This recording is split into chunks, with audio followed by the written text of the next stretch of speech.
Good evening, viewers, and welcome to this week's edition of Talk Back with Gillian. I am your host, Gillian Burton Persaud, and I will be with you up until 8 hours this evening. Talk Back with Gillian is our weekly program where we take a look at the trending political issues in our country today. And on today's program, we'll take a look at the outcome of the consequential orders as it relates with the CCJ and Guyana's no confidence motion and the GECOM chairmanship. Then we'll also look at the GECOM chairmanship process that is taking place and also the non-adherence to our constitution by our government. But as usual, before I get into our evening's programs and the issues that we will want to discuss, our quote for today is, "You are remembered for the rules you break." You are remembered for the rules you break. And that quote came from Douglas MacArthur. So let's bear in mind, we are remembered for the rules we break. Well, on today's program, we'll look first at the CCJ's consequential hearing, that the ruling that came out on Friday last. All Guyana was on its toes waiting to hear what would have been the final ruling handed down there by the CCJ as it relates to the challenge for the GECOM chairmanship and also for that of the no confidence motion. And we know that the ruling did pass, that the majority of 33 was needed for the no confidence motion vote to be valid, and that was done. And the fact that the process, which was done by the president with the unilateral appointment of the GECOM chairmanship, the process was flawed. Subsequently, the chairman of GECOM, Justice James Patterson, after that ruling, he resigned, and now the position is vacant, and we know that there is a process going on with that. However, as it relates to the no confidence motion, the CCJ did rule that the government was illegal, because having had the no confidence motion passed and it being successfully voted on, the fact is that since then, on December 21st, the government should have put itself in place of having to call elections within 3 months, 90 days. On March 21st, that 3 months expired and nothing was done. Instead of that, we continue to hear until today the government talking about the need to clean the list, the fact that young people will be left off the list, the need for house-to-house registration. CCJ has ruled that the government is illegal. It's a caretaker government, and as such it cannot do business as usual. The powers and authority of the government is limited. It's there to ensure the day-to-day running of the country, but not to engage in any new contracts to be issued, not to be able to do business with any new business. And the government did, after that ruling came down on Friday, they accepted the fact that they were caretaker. But they're saying that they have the right to continue to do business. The country has to keep developing, and they also have to ensure that the budget for 2020 is taken care of. And, all these things that has to happen. The ministers are yet to tender their resignations, and they're insisting that they have to hold cabinet meetings.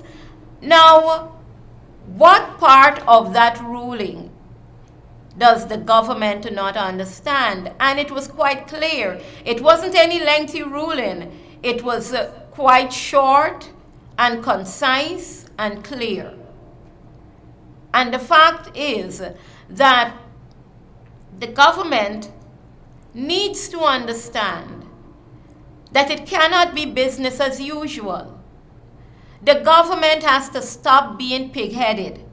The government has to stop pussyfooting around the issue. You're looking there and saying that you have to prepare a 2020 budget.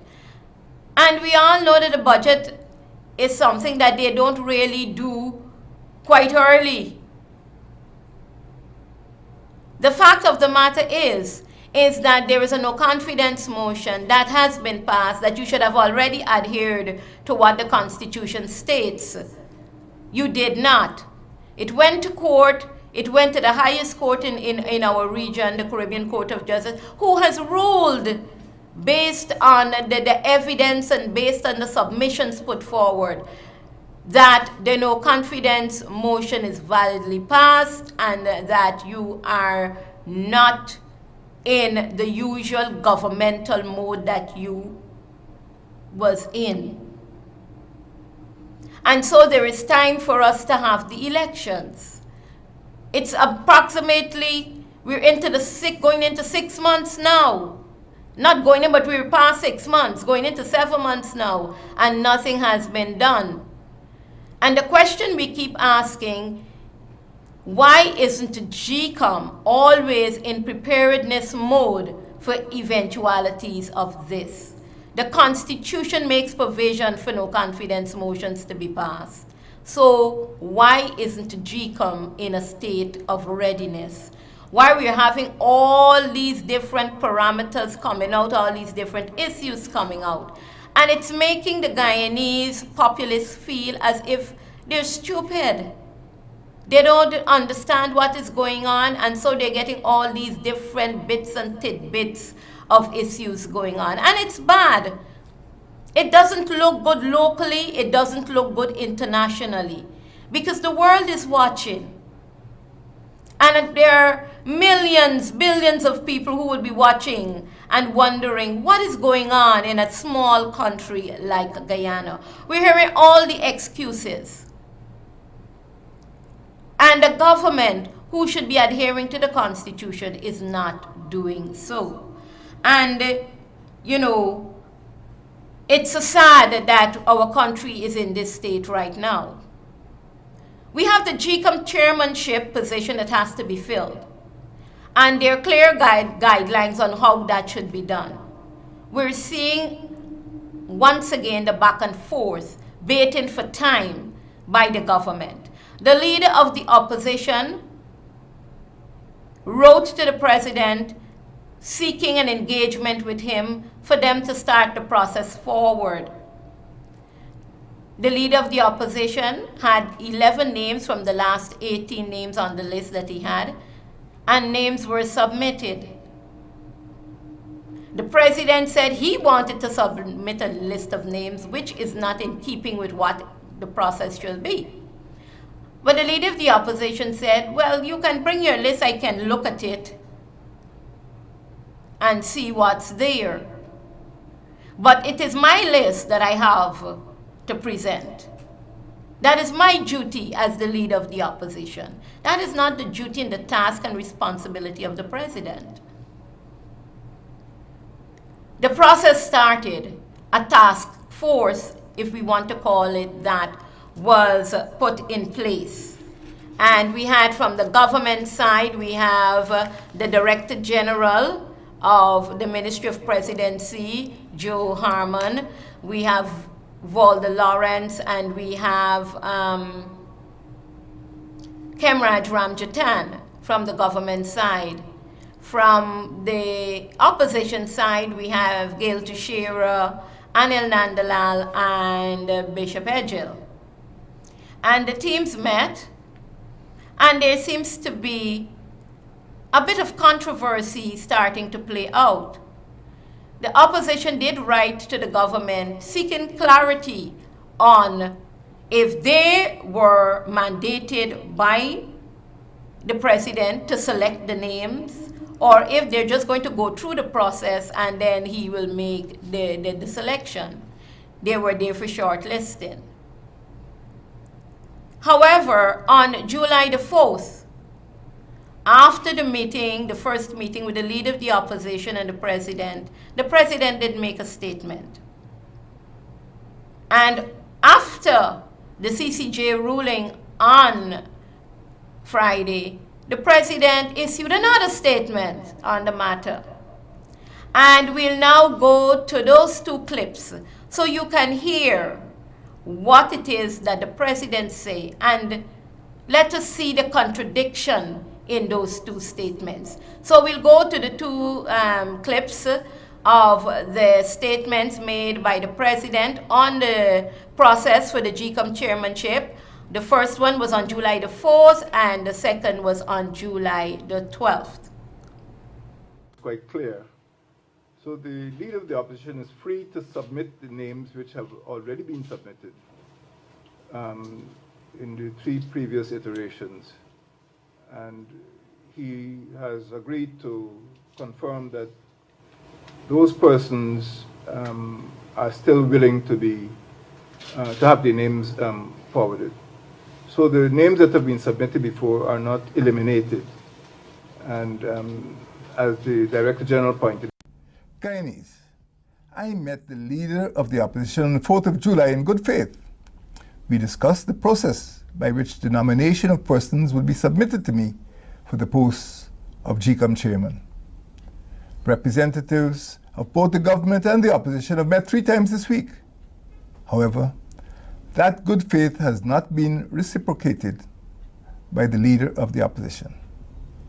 It was my hope that the 2 sides would have been able to hammer out the list of 6 nominees in accordance with the CCJ guidelines. It is unfortunate that, despite the meetings between the 2 sides, the leader of the opposition rejected the idea of acting in a consensual manner. He chose to put forward candidates for the post who have already been rejected. quite clear.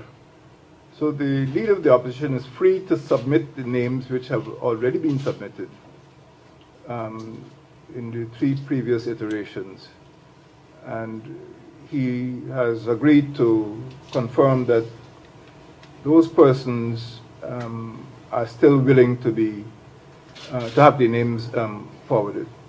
So the names that have been submitted before are not eliminated.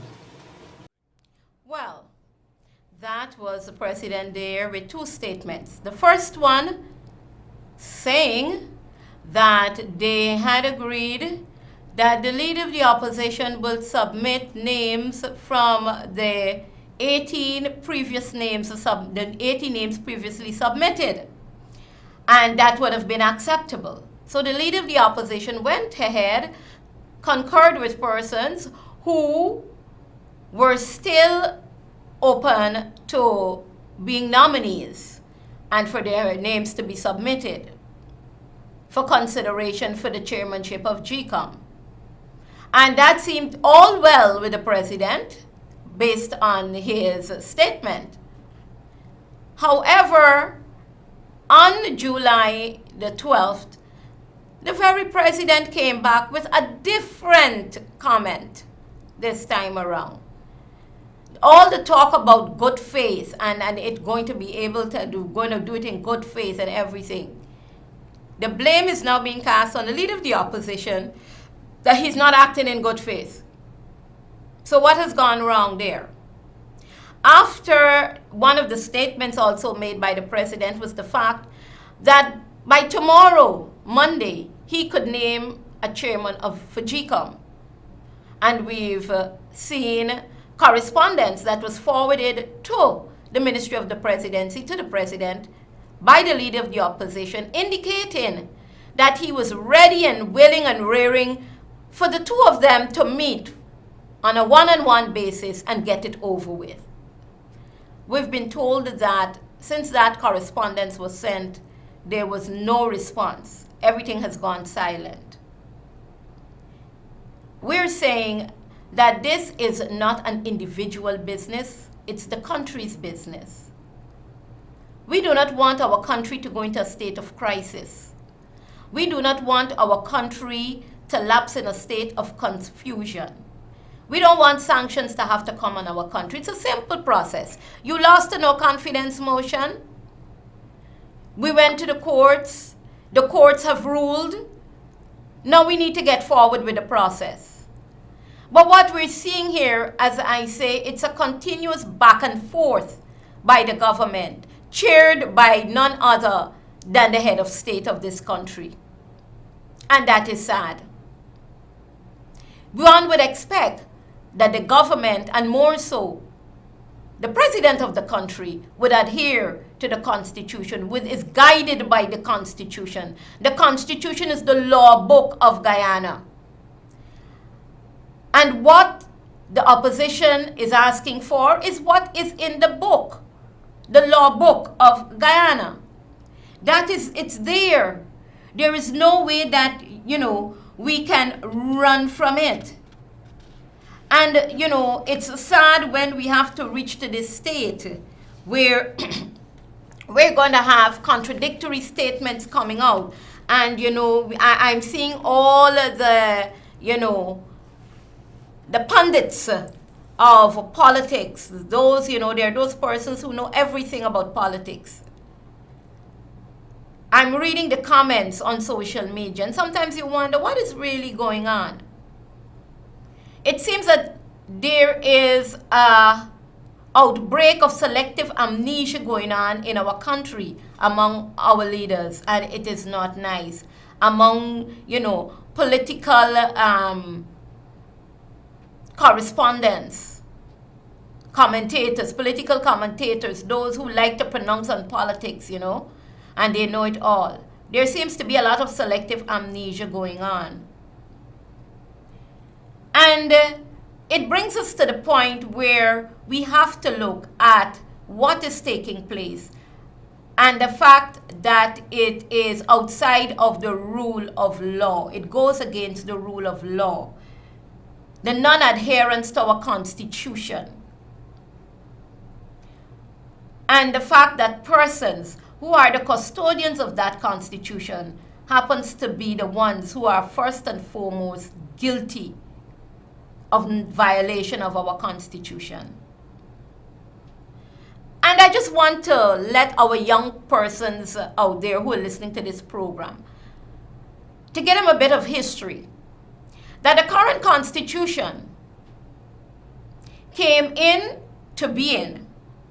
It came into effect on October the 6th, 1980, under the PNC, who is the leading partner in the coalition APNU. It was under their administration that this Constitution was crafted. In 1980, it came into effect. And those who are old as myself would have been pretty young then when there was the referendum that had to pass. A constitution doesn't come out of the clouds like that. As we say, the no confidence motion wasn't plucked out of the skies. The constitution that we have today came about by a referendum that you had to vote on, for or against. And so we had the Constitution that we have today under the PNC administration, and Forbes Burnham was the president at that time. Today, the very administration is now, like 27 years after, now in government again, is violating the very Constitution it fought for. How contradictory that could be. This Constitution didn't come under the PPP administration. It came into being under the PNC, now touting as APNU administration. And the very PNC, now touting as APNU, is violating the Constitution. And that is so sad. And I want to take you to chapter 1 of the Constitution that talks about the state and the Constitution. And in section 8, which states about the supremacy of the Constitution, it states, and I quote, The Constitution is the supreme law of Guyana, and if any other law is inconsistent with it, that other law shall, to the extent of the inconsistency, be void. So it simply states here, there is no other law that can be put in place of this Constitution once it is not consistent with what the Constitution is and states. It's void. So we cannot go outside of the Constitution because this is the law book of the country. This is what guides everybody. And today we're seeing persons want to go outside of the Constitution, have gone outside of the Constitution. The Constitution states that once there is the case of a no confidence where the government is defeated, elections shall be called within 3 months or 90 days. It means that the GECOM, the Guyana Elections Commission, is at all times have to be in readiness if such takes place as did happen. That is what we have at Guyana Elections Commission, headed by a chairman, and have staff that is being paid to do the work. Now we're hearing about GECOM not in a state of readiness. One time the government is saying it's the president has to give the mandate. Then you're hearing it's GECOM has to give the mandate. So there's all the confusion. But I don't feel that there is a case of not knowing. It's a case of selectively trying to confuse the citizens of this country. Because, we as Guyanese, many of us, we don't pay attention to certain things. And so there is the cause of wanting to confuse the electorate of this country for their own gains. Because it also states that the president under the Constitution of Section 180 cannot violate the Constitution. The president cannot violate because he's the chief custodian of the Constitution. He cannot violate the Constitution. And he should not violate the Constitution. We talk about the respect for the rule of law, but we're not seeing it happen. So how can you blame our young people? Selectively, we want to, utilize our young people. We weren't looking into their interests all the time. All the promises made to them, and they're out there hanging on the fringes waiting. I could never forget when the question was asked to one of the ministers in Parliament, what happened to the young people? And that minister responded, this thing don't happen, so you gotta wait your turn. Well, then they should wait the turn to vote. So we have to ensure, and we as Guyanese, we as the populace, we have to come down on our governments that they must adhere to the Constitution. That is the mandate. But we're seeing otherwise. And we have a lot of questions that we have to ask ourselves. Why is this happening? What's going on? Why isn't the leaders of the country as the government, why don't they want to go to elections? They were the ones who said, bring on the no confidence motion. We have 33 and you have 32. That is why you're over there.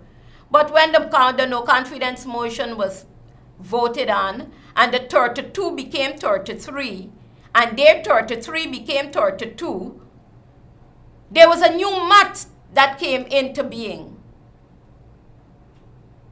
A new math. I don't know where that came out from. And it's sad to know that persons who are assumed to be educated and qualified will come up with that kind of reasoning. And then you have a whole set of people following them. Like, like the rats following the piper, all went straight into the river and drowned. And so we are saying that we need elections to be called because that's what's in the Constitution. The leaders of the opposition is saying by September the 18th. We're saying there is no need for a house-to-house registration. You had the Carter Center that came down during all that was going on after the no confidence motion and advised that the list could be used. You have a legal advisor to GECOM who did say the list could be used, and even another employee said that the list was ready and could be used. Then all of a sudden the list is not good. It needs to be thrown out.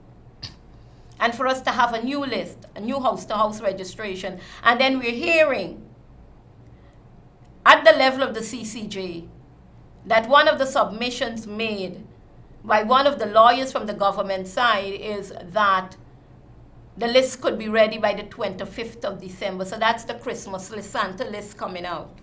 We're hearing that a chairman could be nominated, selected by tomorrow, but still there is no way forward on that. And so we hear the silence when a commitment was made by the opposition side. We're seeing all the outreaches happening. We're seeing all the visit to communities that weren't taking place. And again, all the promises that are being made to persons across the country. But one thing we know, that the government is illegal. The cabinet should have resigned. The date of elections need to be announced, and we need to go to the polls because the no confidence motion came about because persons expressed their dissatisfaction with the way the government was handling the affairs of the country.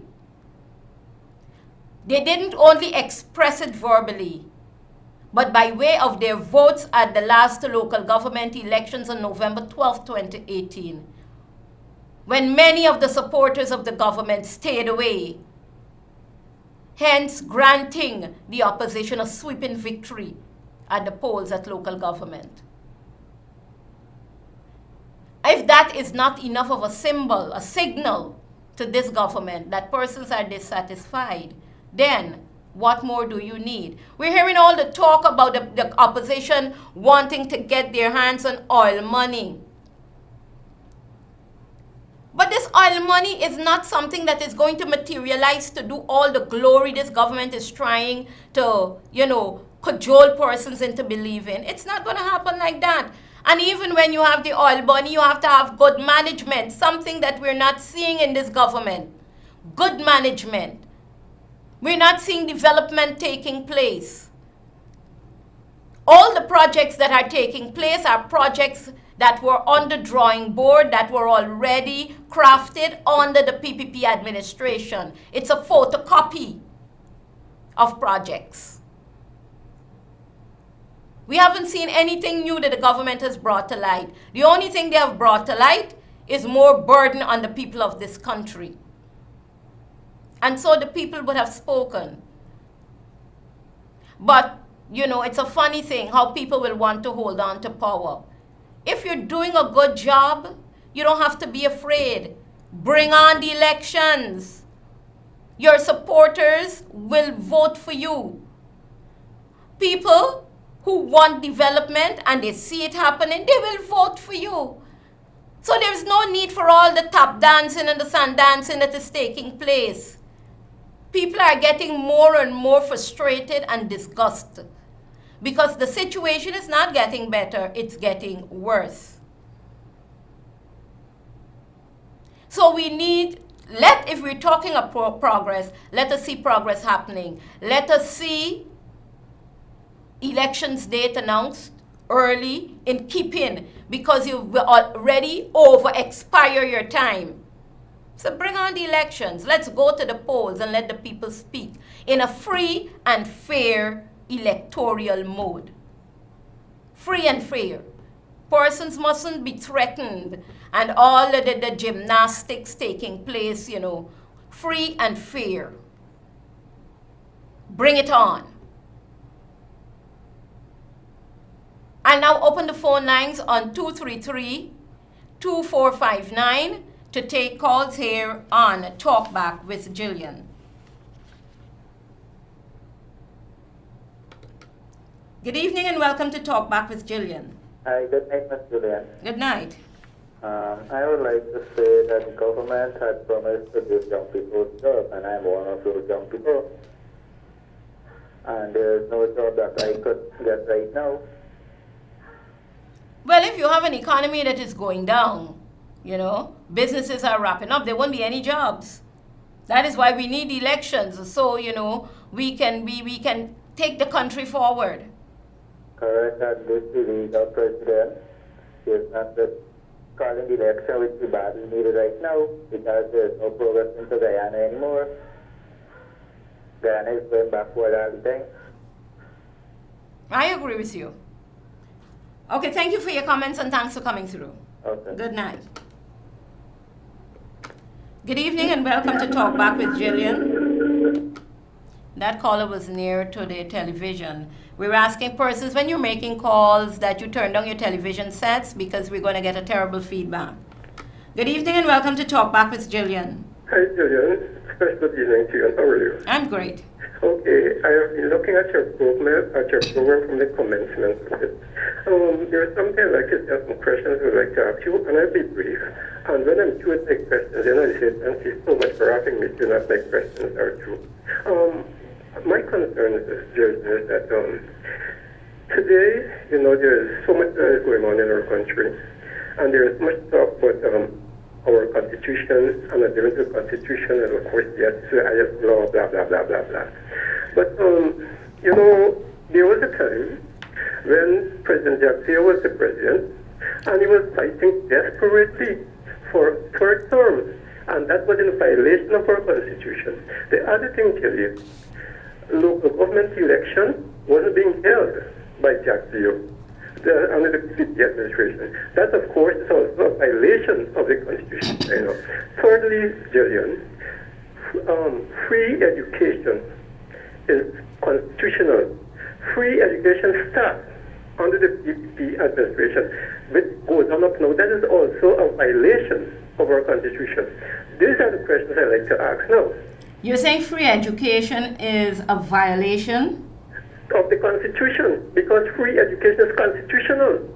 So it's a violation that we're not having free education in this country. not having free education. Not having free education is a violation of our Constitution. Okay, so those are the three I'm questions? I'm not hearing any comments about these things, like the points I've just raised. And now, these are the questions I'd like to pose. Okay, Gillian. well... These are my questions, Gillian. Okay, well, you said that when President Jagdeo was in office, he fought for a third term. Exactly. That is not so. He didn't fight for a third term. Now let me answer the question. You gave me the questions. Allow me to answer, please. Okay. Now, it was under President Jagdeo that the 2 terms limit came into being. President Jagdeo did not put forward any legal case to have a third term. That came out of a private citizen. And he continued to express the term that he had no interest in going back as a president because he was the one who brought in the 2 terms limit. Okay? Okay. So good. The other case, as you relates to the local government elections, yes, local government elections was not held for a few years in Guyana. And you're saying it's a violation of the Constitution. I'll have to read and check on that. So I can't comment on that. But yes, we said we know local government elections would have been for every 2 years, whatever. It was not held for a period of time. The other one, as it regards to not having free education, is a violation.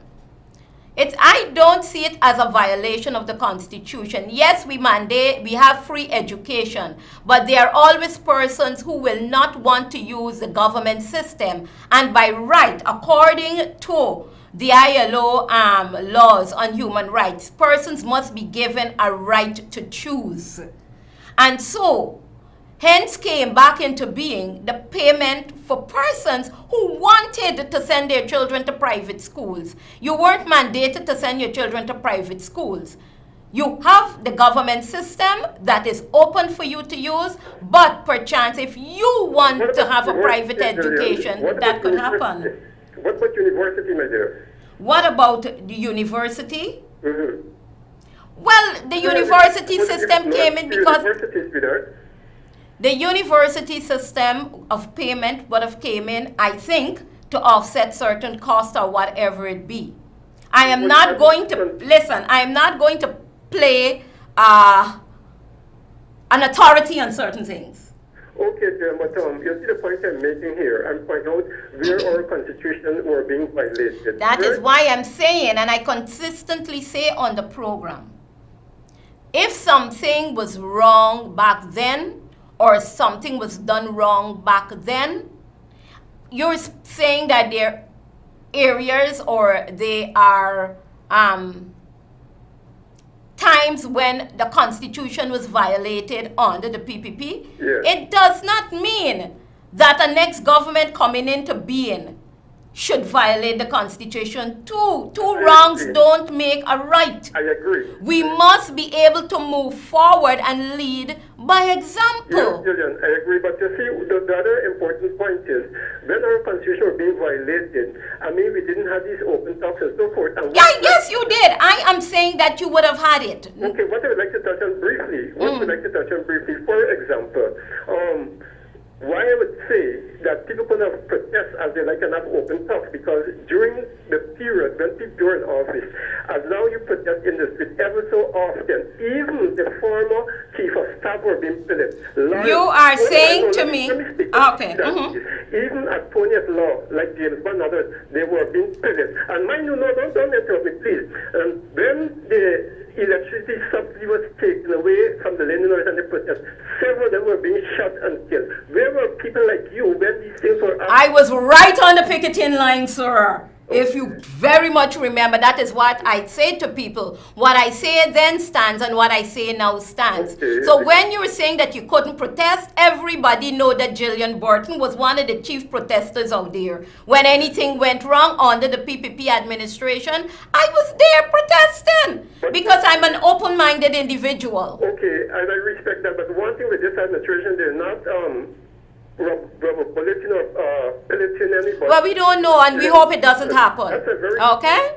Huh? We hope it doesn't take that route. But you know, rubber bullets, it's one thing, but then you can do something different. Me, as I call it, the muzzle me maneuver or the fear frenzy factor. Okay? Anyway, thanks for coming through. It was great talking with you.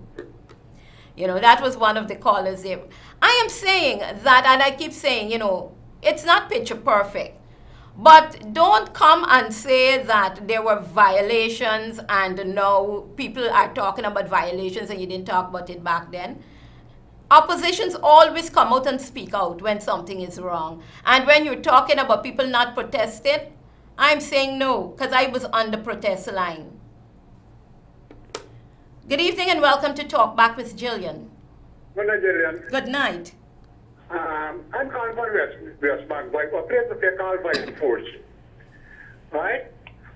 I always listen to your program and the other guys that move this type of program. I was just watching Channel 9 and I see you got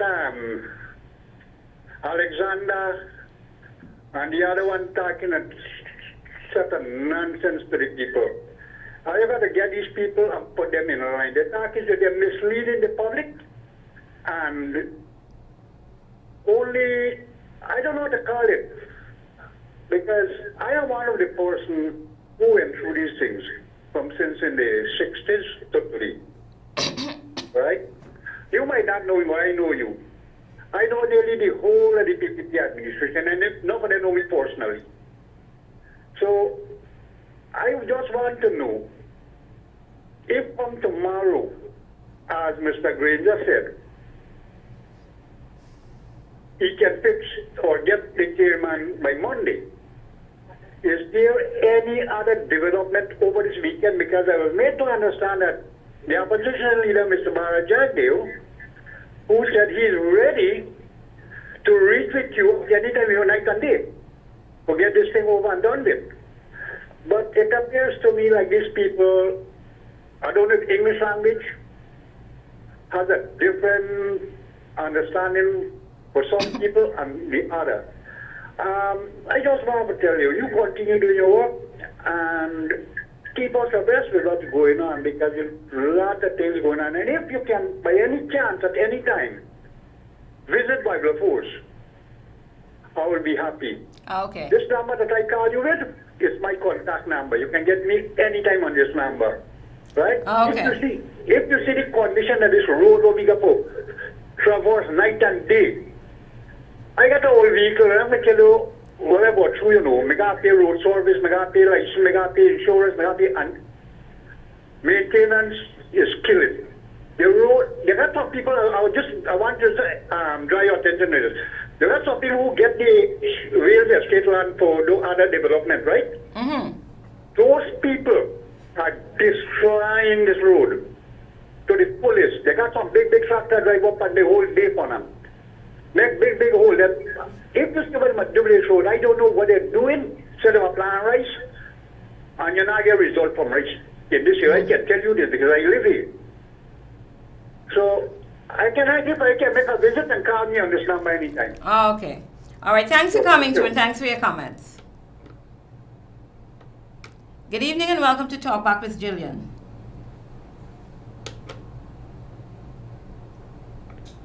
Good evening and welcome to Talk Back with Gillian. Hi, good evening, Miss Gillian. Good evening. First of all, for the caller that called, just like how the opposition is standing up for democracy and saying, about the Constitution and we should respect it and these sorts of things, when PPP was in power, there was an opposition. Nobody shunned them from giving their views and saying about how they felt and standing up for their rights. Mm-hmm. So to that caller, I'm very confused where the opposition was in those days. I'm very new to politics, and I'm a very young Guyanese. And I'm saying I stand up for PPP because not only for myself, for my family members, and for Guyanese who may be a little bit timid towards coming out and protesting and standing up for themselves. Mr. Granger has no respect for none of us. The lies he is telling us we will not take that, because in all fairness, we must stand up for ourselves. He is lying to the Guyanese people. And that is not right. As a president, you must respect the Constitution. And if it doesn't come from you, then he's telling basically the message he's sending to Guyanese is a free-for-all country, and do as you feel like. It doesn't work that way. You're a president. Own up to your responsibilities and at least walk the road and be a Guyanese with some dignity. That's my contribution. Thanks for coming through. And, opposition is there as the watchdog of this country system. And that is what the PPP is doing. That is what we're doing. We're watchdogging the system. Nobody stopped, as the caller said, nobody stopped the coalition when they were in opposition not to be an effective opposition. The only effectiveness I'm aware of that they did was cut the budget every time it was presented and put undue pressure on persons. That was their way, the easy way out. Cut the budget, nothing can happen. Pressure the people. That is what was taking place. But today, we're seeing an opposition that is going out there from day one, meeting with the people, listening to their concerns, and we're not just going into our strongholds, we're going across Guyana and listening to people. And because of that, you will know what to do. and how to manage your country. The government, after taking up office, just couldn't be bothered. Good evening and welcome to Talk Back with Gillian. Good evening and welcome to Talk Back with Gillian. Good night, Gillian. How are you doing? I'm good. Can you say how many? I'm not getting you clearly. You need to speak up. Can you say how many retired people who have been getting free pensions have been reemployed in the public sector? Well, I won't have that figure. I'm sorry, I can't give you that figure of how many persons are being reemployed into the public sector. Who have been pensioners? Yes, who have been sent, who have retired and have been retained. Is in excess of 300? I can't give you that figure. I'm so sorry. I don't have that figure at hand. Okay? Next one. Mm-hmm. The president is not going to appoint no chairman of the commission, of the election commission, unless the opposition leader, agrees that it's Mr. Patterson. So the opposition leader can present party list with 500 names. They are not going to be approved. He wants the opposition leader to agree that it's Mr. Patterson, and tomorrow morning you get a chairman. As simple as that. But the CCJ also ruled that on the list presented by the leader of the opposition, if the president has to give due reason why he doesn't want those persons, because they're credible people, and you can't just look at credible persons and say, oh, you're not fit and proper for the post. You have to give reason why you don't want that the persons. But he gets one person, and he wants the opposition leader to agree to that one person, and then you get chairman tomorrow morning, you get 8 o'clock. Well, let's hope that good sense prevail, and the good faith that was spoken about, that good faith comes back into being, and good sense and good reasoning prevail. So we have all the good, because we were promised a good life, and we haven't gotten that good life yet. So let's hope some kind of good prevail in this process. Let me suppose there's 300 pensioners who have been re-employed. In that space, you could have had 300 young people employed. Because those people are already getting free pension. Mm-hmm. So I don't know how these young people looking at it. Well, they are so frustrated right now. It's, it's hard on them. Anyway, thanks for coming through. Good evening and welcome to Talk Back with Gillian. Good evening. Hi, good night. Hello. Hello? Good evening. Good evening. After listening to that lady must speak there just now, she totally mentally mad, talking that the president has no respect. Any government in power, you have to work with them. That lady needs to go back to school. For one reason, this government try a lot.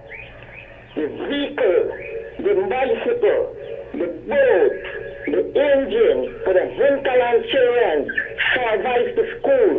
And that woman said just now, the president has no respect. What they want the man do? Before it comes to jail. Okay, thank you for your comment. Well, that call is saying that the young lady, the caller should have gone back to school because of the comments that she made about the president being respectful. He needs to be respectful.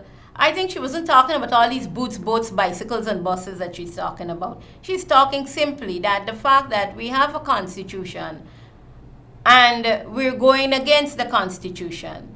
And at the end of the day, the president is the head of state of the country, the chief custodian of the constitution, and should be the one who is ensuring that the constitution is adhered to. And don't go outside of it. But when you're going to do that, there's a total disrespect for the rule of law. And I think that is what she was speaking about. The disrespect for the rule of law in the country. And we're opening, a vacuum there for persons to say, well, if the government and the politicians don't respect the rule of law, then I, an ordinary citizen, have could do the same thing. You know, we said lead by example. Good evening and welcome to Talk Back with Gillian. Good evening, Gillian. Good evening. We have a talk about GECOM staff. Who pays GECOM staff? Not the taxpayer of Guyana. I want to know why GECOM staff is preparing for election. The court not ruled that become clear. This man, Lloyd Field, if this man taking advice from the Attorney General, let you realize this man ain't winning no case. He getting bad advice from the Attorney General. So you better do the right thing and let it have prepare for election. You need to wait till the president says nothing. The court got hired since the 18th of June. That's after don't start prepare for election. Then wasting the guy needs money every channel you turn your team. Register for election, them coming to your home for election. They tax money wasting. None of that can't happen now. So why don't waste the guy this money? The GECOM yard, yes, yard, have an accident. And the young woman is right. The president really letting me down in this country, making me look embarrassed in this country. Why does man lying to be bare face lying on TV?